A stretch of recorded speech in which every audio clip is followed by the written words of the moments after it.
తెలంగాణ కేబినెట్లో పలు కీలక నిర్ణయాలు తీసుకున్నారు. స్థానిక ఎన్నికల్లో పోటీకి ఇద్దరు పిల్లల నిబంధన ఎత్తివేస్తూ మంత్రివర్గం నిర్ణయం తీసుకుంది. ఇప్పటి వరకు ఇద్దరు పిల్లల నిబంధన అమల్లో ఉంది. తెలంగాణ పంచాయతీరాజ్ చట్టం 2018లో సెక్షన్ 21(3) నిబంధన తొలగించాలని కేబినెట్ నిర్ణయం తీసుకుంది.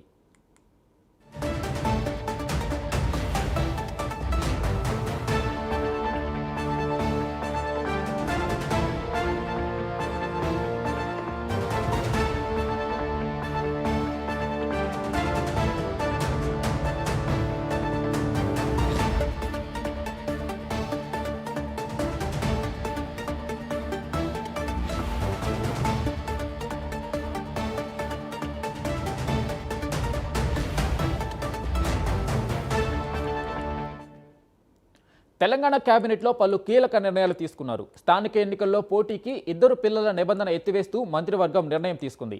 ఇప్పటి వరకు ఇద్దరు పిల్లల నిబంధన అమల్లో ఉంది.